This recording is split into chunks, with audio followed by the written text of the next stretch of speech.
Kabanata 4971.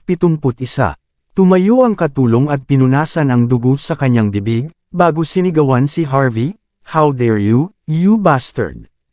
Subukan mo ulit ako kung maglakas loob ka." Sampal.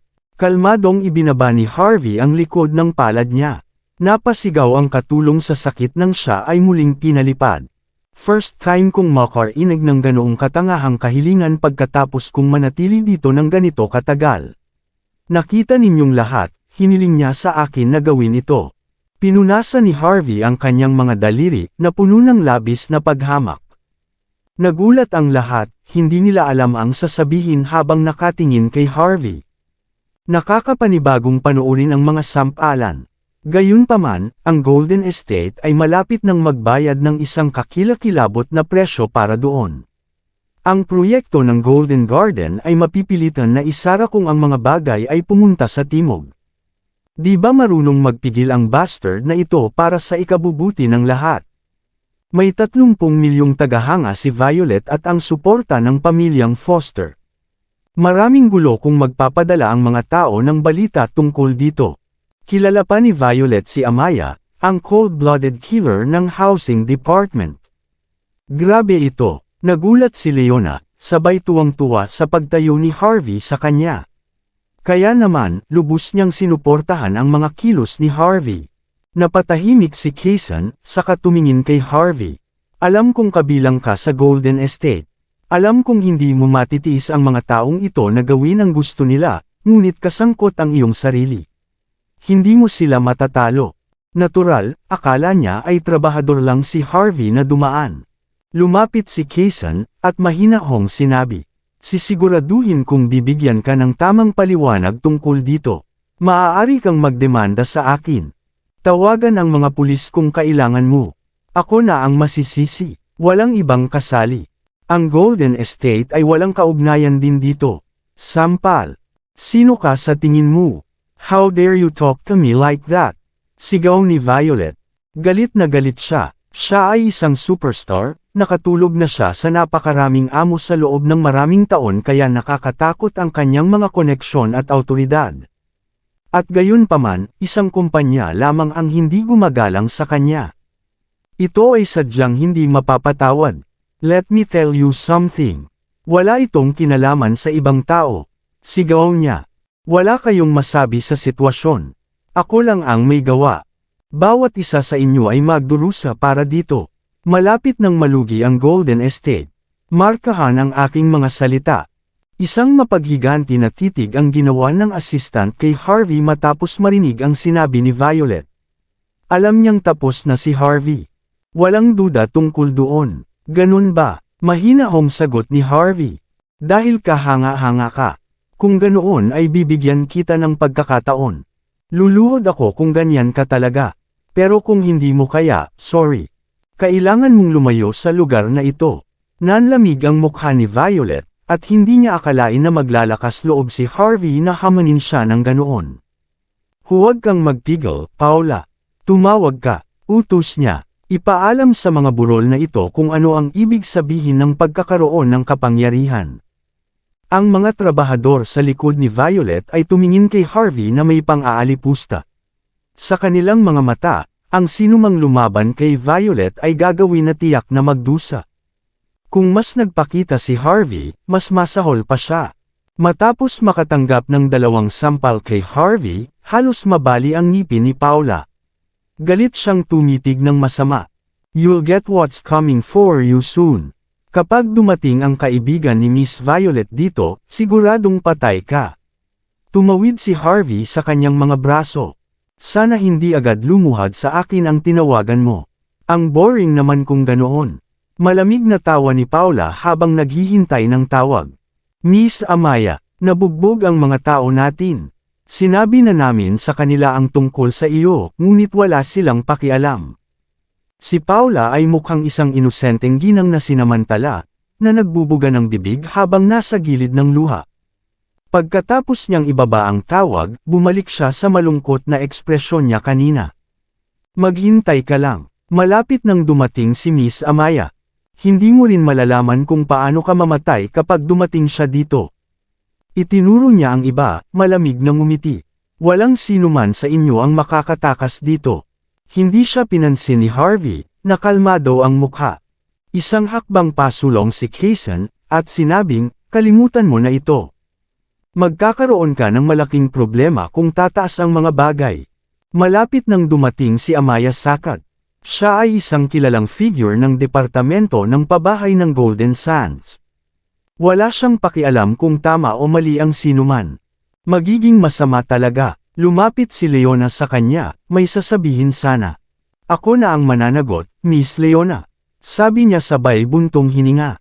Hindi ko kinaya ng maayos ang sitwasyon. Nagpakita ng kakaibang ekspresyon si Leona, saka tumingin kay Harvey. Huwag kang mag-alala, Mr. Kaysen. Magiging maayos ka. Ang Golden Estate ay hindi naiiba. Ang ilang mga tao, sa kabilang banda ay magdurusa dito, sabi ni Harvey. Natigilan si Kaysen, hindi niya inaasahan na ganoon talaga ang sasabihin ni Harvey. Si Amaya ay isang nakakatakot na tao. Isa rin siyang tusong babae, kung tutusin. Palihim na napabuntong hininga si Kaysen, iniisip na ang mga kabataang tulad ni Harvey ay sadyang walang karanasan na magpakumbaba.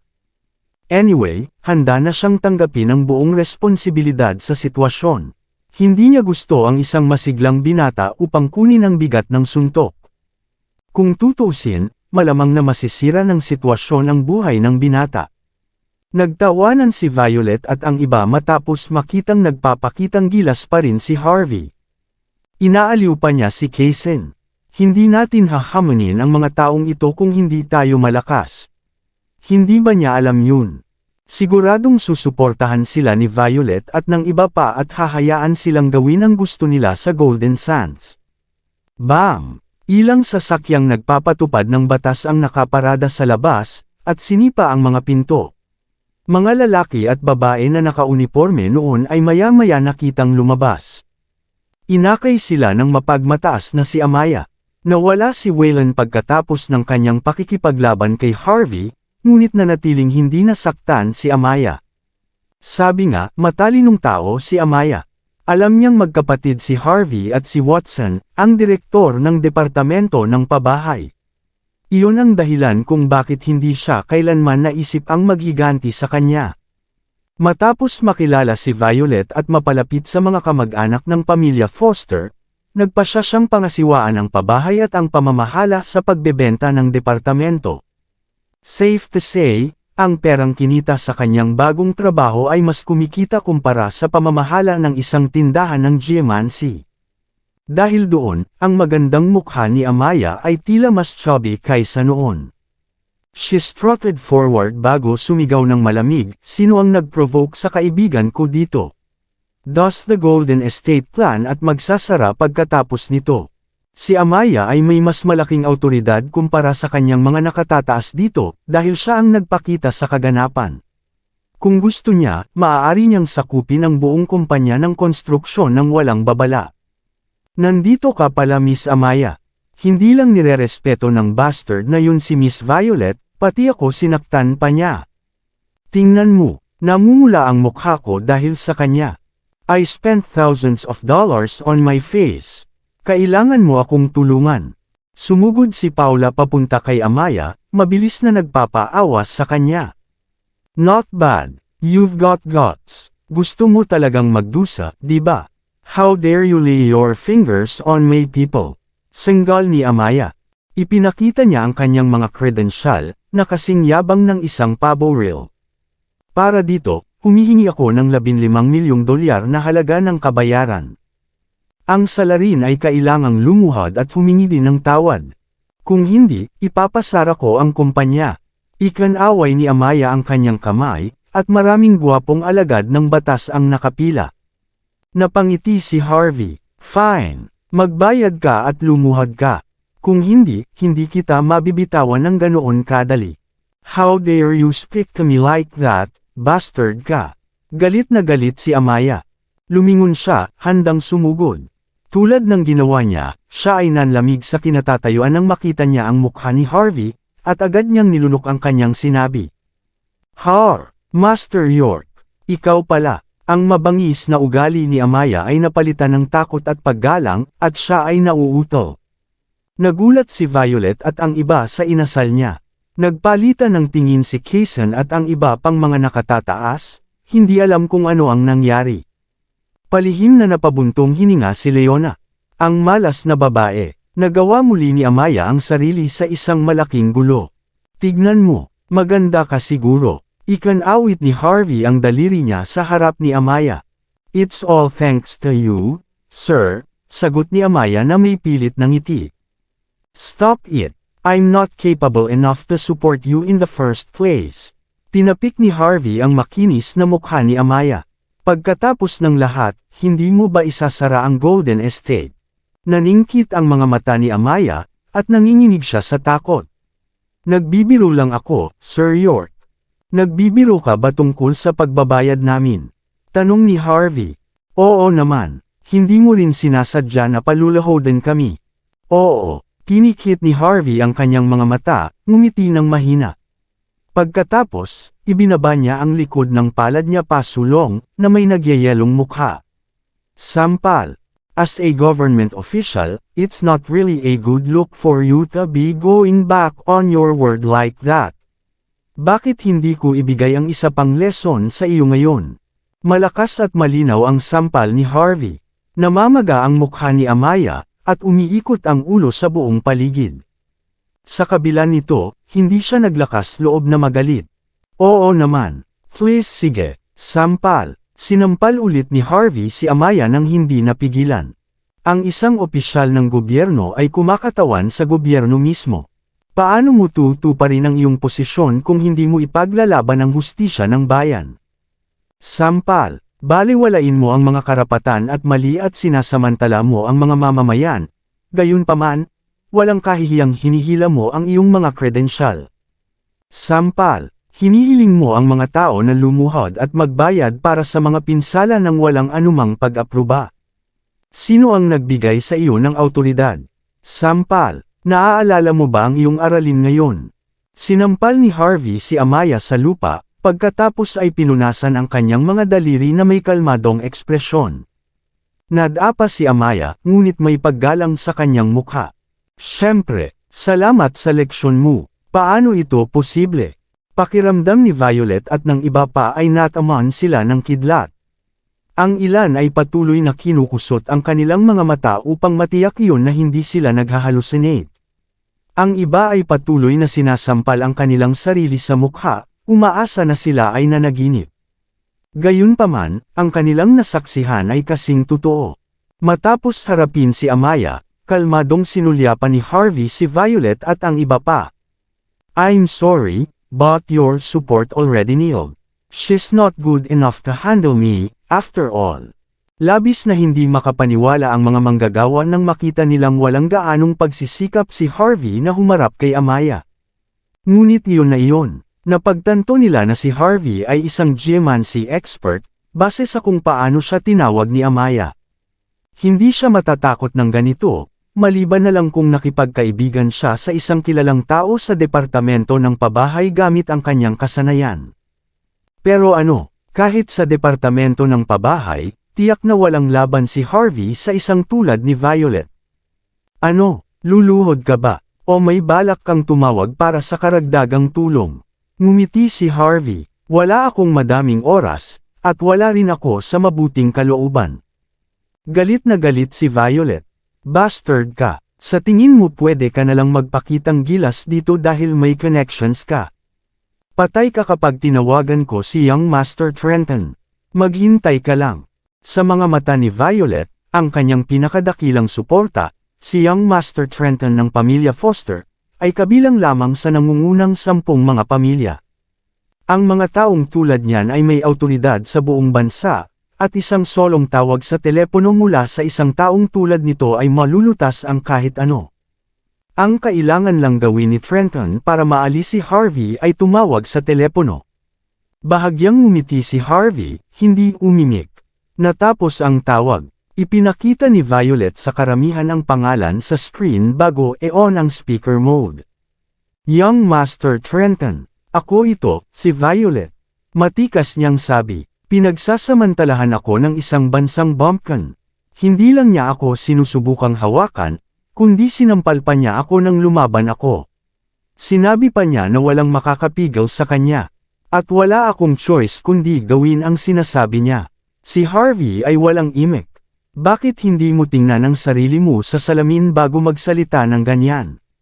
Mababaliw ako kung hahawakan ko ang tulad mo. Kabanata 4975.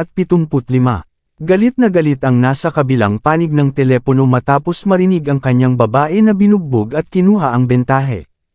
Hey, ang lugar na ito ay puno ng mga scumbags, ha? Kung sino man ang pupunta para sa aking babae, dapat silang magkaroon ng isang hiling na kamatayan. Wala akong pakialam kung sino ka, anak. Lumuhad at humingi ng paumanhin. Pagkatapos ay hayaang parusahan ka ni Violet kahit anong gusto niya. Meron ka pang oras. Kung hindi, dudurugan ka ng pamilyang Foster ng walang pag-aalinlangan. Ang mga salita ni Trenton ay mabangis, na para bang siya ay isang nakatataas na nilalang na nakikipag-usap sa kanyang mga katulong. Natural, kaya niyang durugan kahit sinong gusto niya sa isang salita lang. Narinig mo yun, lumuhad ka na. Mayabang na pinandilatan ni Violet si Harvey. Masama para sa iyo kung magagalit si Young Master Trenton. Handa nang kutsain ni Violet si Harvey nang humakbang siya pasulong. Young Master Trenton, tama ba? Sabi ni Harvey, wala akong pakialam kung ano ang kaugnayan mo sa pamilyang Foster. Ngunit may sasabihin ako sa iyo, ang pangalan ko ay Harvey York. Bago ka magpasya na sumalungat sa akin, bakit hindi mo tanungin si Brian o Amora kung papayagan kanilang gawin muna iyon? Si Violet at ang iba ay naging matamlay. Napuno sila ng pagkabigla at kawalang paniwala nang marinig nila ang mga salita ni Harvey. Kilala niya ba kung sino ang kausap niya? Ito si Trenton Foster. Ang isang dalubhasa sa geomancy na tulad niya ay hindi makakalaban sa isang kilalang tao ng top-rated na bilog. Hindi na kailangan niyang Master Trenton na magbigay ng utos na durugan siya. Napakaraming tao ang gagawa ng kanyang utos sa isang sinyas lamang. Harvey, sa pagtataksil sa inaasahan ng lahat, napabuntong hininga si Trenton at nagsalita sa nanginginig na boses. Ikaw si Master York. Tama, mahinahong sagot ni Harvey. Natahimik si Trenton ng ilang sandali. Master York, naging ignorante lang ako. Patawarin mo ako, bulalas niya sa tonong pambobola. Kung interesado ka kay Violet, gawin mo lahat ng gusto mo sa kanya. Nasa Georgia si Trenton, ngunit nakatanggap siya kamakailan ng babala dahil isa siya sa mga nakatataas sa pamilya. No circumstance was he allowed to even provoke Harvey. Kaya, natakot siya nang walang kabuluhan nang marinig niya ang parehong pangalan. Alam na alam niya ang mga ginawa ni Amora pagkatapos ang kanyang pagtaas sa kapangyarihan. Hindi siya magdadalawang isip na durugan siya kung nasaktan niya si Harvey. Sa tingin mo may pakialam ako sa babaeng ganyan? Sagot ni Harvey sa mapang-asar na tono. Tama, syempre, hindi ka magiging interesado sa isang hamak na babae tulad niya. Huwag mag-alala, ipapaliwanag ko sa kanya ang sarili ko para dito. Ang tono ni Trenton ay puno ng pagpapakumbaba at paggalang. Napatikip si Violet at ang iba pa sa kanilang mga bibig para pigilan ang kanilang mga sarili sa pagsigaw. Itinuring nila si Trenton na parang isang Diyos na makapangyarihan sa lahat. Sino ang lalaking ito? Ang kanyang pangalan ay sapat na upang mapapanginig si Young Master Trenton. I'm attending my company's ceremony right now. Hindi lang nabasag ng babae mo ang gintong gunting namin, kundi siya ay binugbog pa ang aking mga tao at sinira ang reputasyon ng kumpanya. Bababa ang benta namin kung tataas ang sitwasyon. Paano mo haharapin ito? Itinayo namin ang marangyang lugar na ito mula sa simula. Itinuro ni Harvey ang kalubhaan ng sitwasyon na may mahinahong tono. Huminga ng malalim si Trenton. Pakiusap, Sir York. Bibili ako ng bahay dyan. Hindi mahalaga kung ito ang pinakamasama. Handa akong magbayad ng 3 beses hindi, 10 beses sa orihinal na halaga. Doble lang ang bayad, sagot ni Harvey. Iisipin ng mga tao na sinusubukan kong pekay ng isang patalastas kung magbabayad ka ng ganoon kalaki. Kung tungkol sa bahay, sisiguraduhin kong pumili ng isa sa isang magandang lugar para sa iyo. Kahit na wala kang kahihiyan, hindi ganoon din ang sasabihin ng pamilya mo. Ang sabi, kailangan kong sabihin mo sa iyong mga kaibigan ang tungkol dito. Oo naman, gagawin ko iyon ngayon din. Pumalakpak si Trenton sa kanyang dibdib. Walang imek si Leona at ang iba pa. Nagawa ni Harvey na maikalat ang tungkol sa proyekto ng Golden Garden sa upper social circle nang walang kahirap-hirap. Dahil ang isang tulad ni Trenton ay bumili ng isa sa mga bahay sa doble ng orihinal na presyo, ang buong lugar ay ibebenta labas sa isang araw lang. Isa pa, Violet, dagdag ni Trenton, malamig ang tono.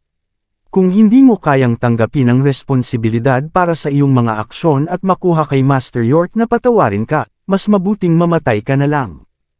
Hindi nagtagal ay ibinaba na ni Trenton ang tawag.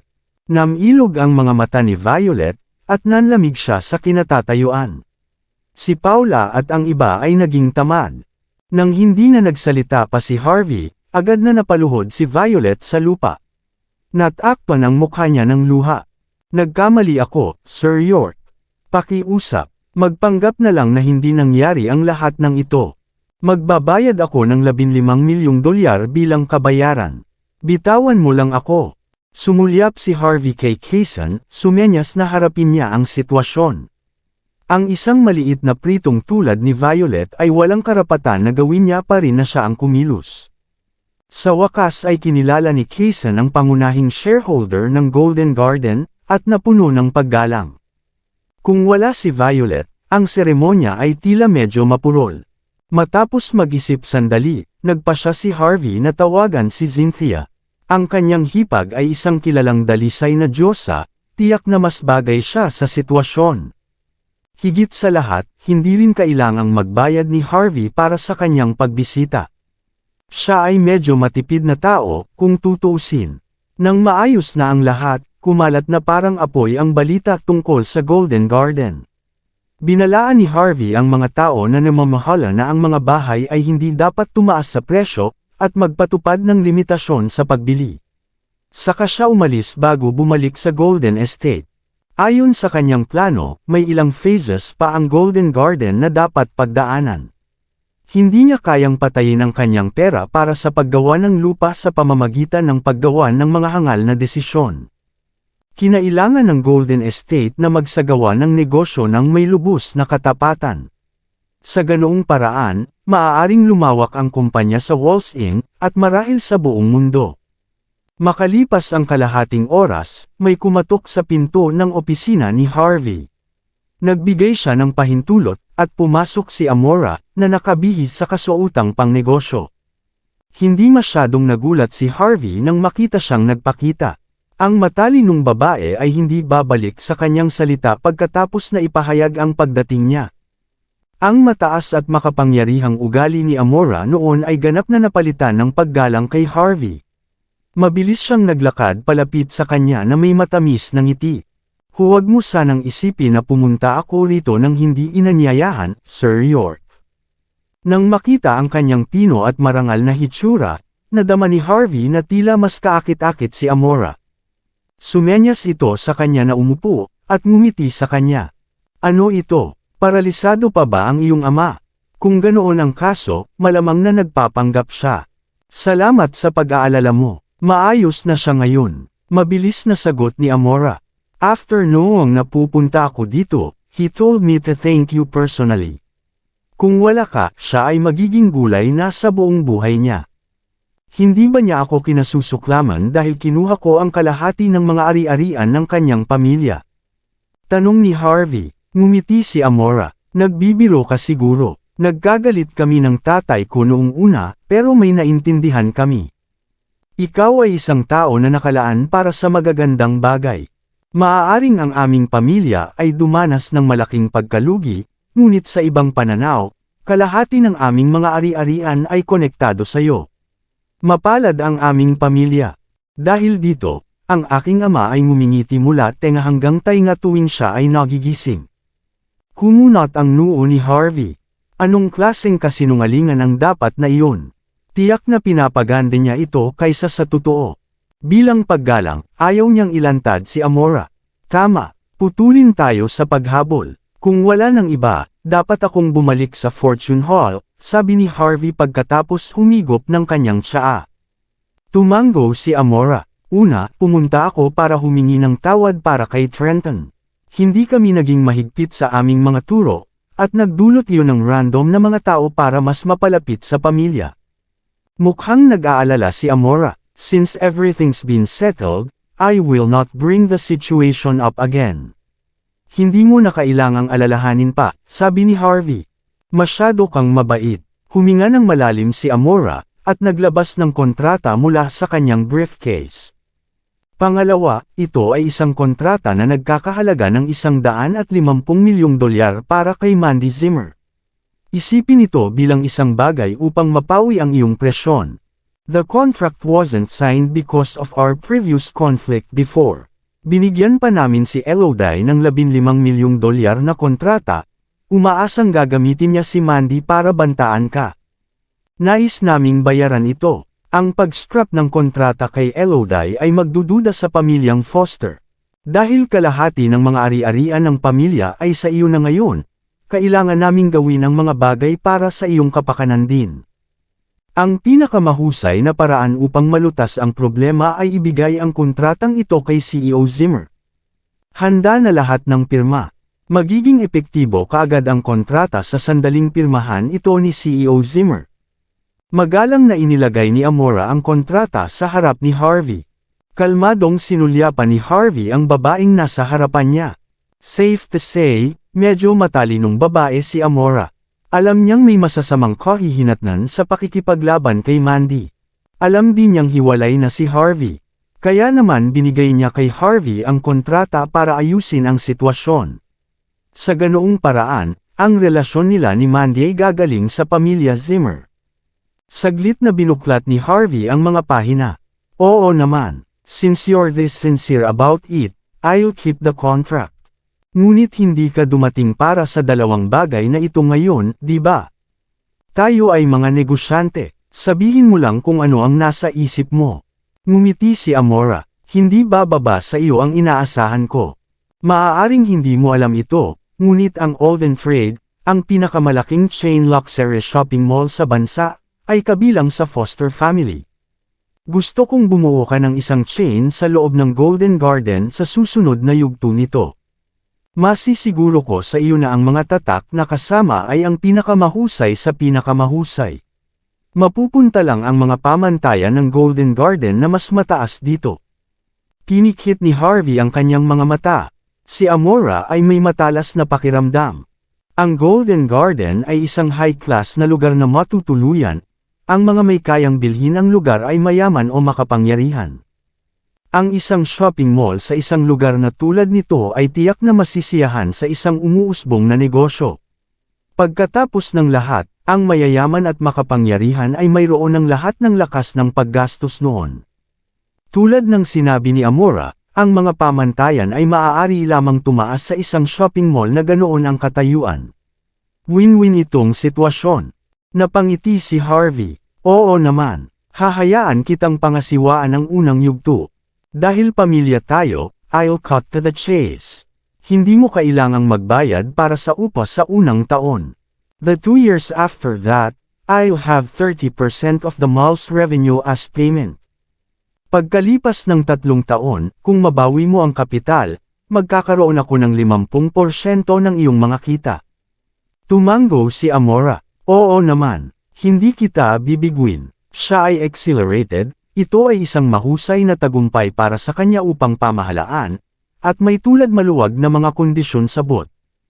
Sa pamamagitan nito, maaari niyang patahimikin ang mga hindi nasisiyahan sa kanyang hindi tamang pag-akyat sa kapangyarihan. Tama, naayos na, kung gayon. Tumayo si Harvey, hawak ang kontrata. Kailangan kong bisitahin ang Zimmer Enterprise ngayon. Mag-ayos ako sa bahay. Nang halos gabi na, kakaunti na lang ang nakikita sa paligid ng pasukan ng Zimmer Enterprise. Maging ang mga security guard ay nakatulog na, alam nila na walang sinumang papasok sa loob, gayunpaman.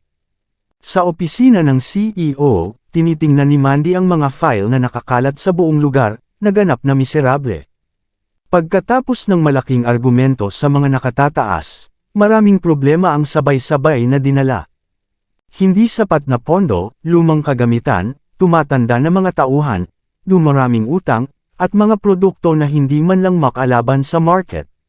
Nagawa ni Mandy na panatilihing tumatakbo ang negosyo matapos mapilitan hanggang sa Golden Sands, ngunit ngayon, siya ay nasa dulo na ng kanyang katalinuhan. Tumawa ng mapait si Mandy. Ang pamilya Jean ay nagdaragdag ng insulto sa pinsala, na pumipigil sa kanya na patatagin siya sa posisyon bilang pinuno ng ika-9 na sangay. Kasabay nito, ang kumpanya ay walang pagkakataon na makipagkumpetensya laban sa iba. Ang isang malaking sweldo, at sapat na pondo upang bumuo ng mga produkto, ay kailangan upang baguhin ang pangkalahatang sitwasyon. Habang nag-iisip ng paraan si Mandy para harapin ang krisis, biglang bumukas ang pinto. Maraming salamat sa lahat ng sumusubaybay. Please subscribe and follow my YouTube and Facebook channel, Filipino Novel. Maraming salamat po. Narinig ang mga tunog ng kaluskos ng mataas na takong. Maya-maya pa, isang kontrata ang binangga sa harap ni Mandy. Inangat ni Mandy ang kanyang ulo, nakasalubong ang isang magandang mukha. Naka-business attire ang tinutukoy na babae, at may mga beads of ice sa leeg. Pinaglalaroan niya ang susi ng kanyang Audi na may magarbong ekspresyon. Mababa ang tingin niya kay Mandy habang nagpapakita ng labis na paghamak.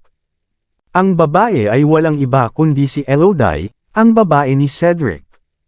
Hindi siya pumunta sa Golden Sands kasama ang kanyang ina para lang tumulong sa pag-aayos ng date nila ni Mandy. Kahit siya ay nagdala din ng appointment letter, at siya ang kasalukuyang Vice CEO ng Zimmer Enterprise. Pirmahan mo ako sa kontratang ito, CEO Zimmer, sabi ni Elodie, na mahinang ngumiti. Napabuntong hininga si Mandy bago binalikan ang kontrata. Sit, let me take a look at this first, sabi niya, walang bahid ng galit. Anong ibig mong sabihin dyan? Galit na galit si Elodie. Hindi mo ba alam kung anong sitwasyon ng kumpanya? Kalimutan ang paglutas ng krisis, narito ka na nag-aaksaya ng oras sa mga walang kabuluhang bagay. Hindi nakakagulat na ang kumpanya ay nasa bingit ng bangkarota. Bilasan mo, wala akong maraming oras. Galit na hinampas ni Elodie ang mesa. Masama ang loob niya, iniisip na hindi siya nirerespeto ni Mandy. Dahan-daang ibinaba ni Mandy ang kontrata, at pinanangkitan si Elodie. Huwag mong kakalimutan, Elodie.